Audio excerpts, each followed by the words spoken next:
பிரியாணி செய்ய தேவையான பொருட்கள் 3 வெங்காயம், 2 தக்காளி, 1 கை கொத்தமல்லி, புதினா, 2 ஸ்பூன் இஞ்சி, 1 ஸ்பூன் கரம் மசாலாவோட சேர்ந்த மிளகாப்பொடி, பட்டை, கிராம்பு, ஏலக்காய், 1/2 கிலோ சிக்கனுக்கு 1/2 கிலோ அரிசி. இப்போ நம்ம தாளிக்கிறதுக்கு முன்னாடியே அரிசியை ஊற வச்சிடணும். நல்லா களைஞ்சி ஊற வச்சிடணும்.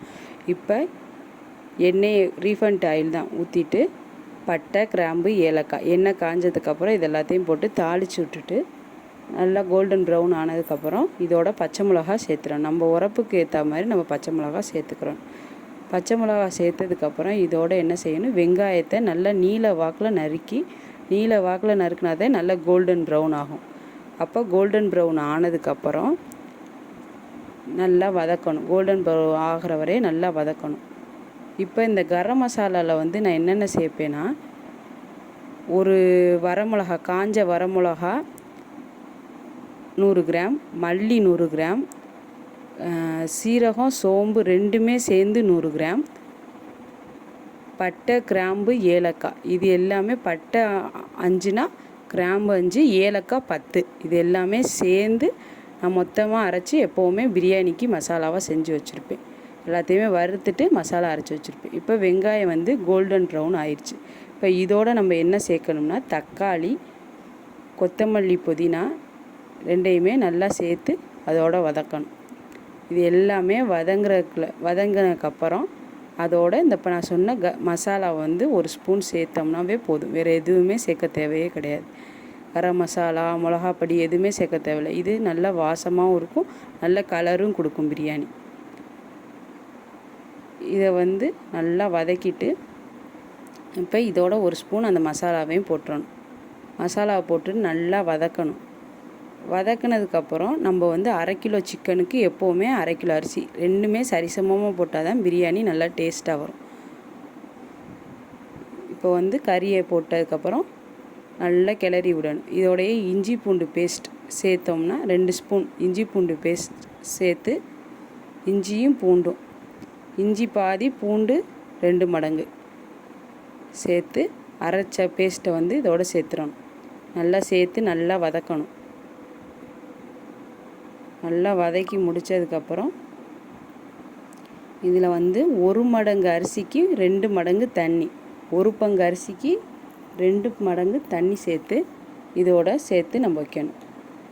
சேர்த்து வச்சதுக்கப்புறம் உடனே அரிசி எல்லாமே சேர்த்துட்டு ஒரு 5 நிமிஷம் கொதி வந்ததுக்கப்புறம் நீங்கள் மூடி 2 விசில் வச்சிங்கனாவே போதும்.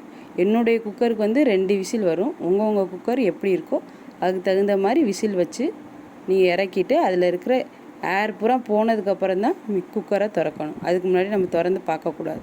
பார்த்தோம்னா நமக்கு சோறு தனித்தனியாக இருக்கும்.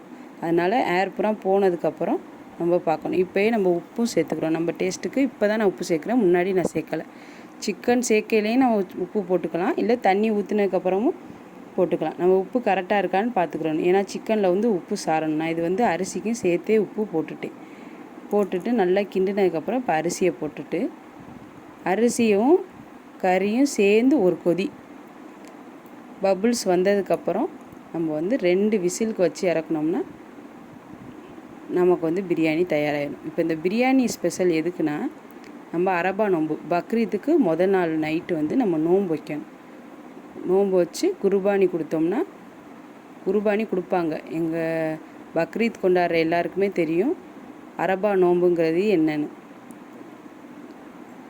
இப்போ இதை 2 விசிலுக்கு வச்சு எல்லாம் ஏர் போனதுக்கப்புறம் திறந்து பார்த்தா நல்லா சோறு ஒன்றோட ஒன்று ஒட்டாது, அரிசியும் உடஞ்சிருக்காது, நல்லா பொலன்னு இருக்கும். கரெக்டான தண்ணி பக்குவம் நம்ம கரெக்டாக வச்சோம்னா கரெக்டாக வந்துடும். இப்போ இதுக்கு காம்பினேஷன் என்னென்னா, சிம்பிள் சிக்கன். இது நான் ஷார்ட்ஸில் கொடுத்துருக்கேன். உங்களுக்கு லிங்க் டிஸ்கிரிப்ஷனில் கொடுக்குறேன், பார்த்துக்கங்க. இப்போ பிரியாணிக்கு காம்பினேஷன் சிம்பிள் சிக்கன். அது கொதிச்சுக்கிட்டு இருக்கு. இப்போ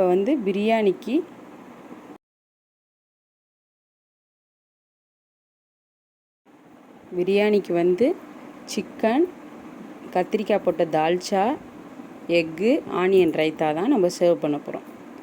இப்போ சிக்கன் ரெடி ஆகிக்கிட்டு இருக்கு. இப்போ பிரியாணியை சர்வ் பண்ணலாம். நல்லா உதிரியாக ஒன்றோட ஒன்று ஒட்டாமையே இருக்கும். இப்போ கத்திரிக்காய் போட்ட தால்ச்சா, ஆனியன் ரைத்தா, முட்டை, சிம்பிள் சிக்கன். சோறு ஒன்றோட ஒன்று ஒட்டலை, உங்களுக்கு பொலன்னு இருக்கு. எல்லோரும் ட்ரை பண்ணி பார்த்துட்டு கமெண்ட்ஸில் சொல்லுங்கள். தேங்க்ஸ் ஃபார் வாட்சிங்.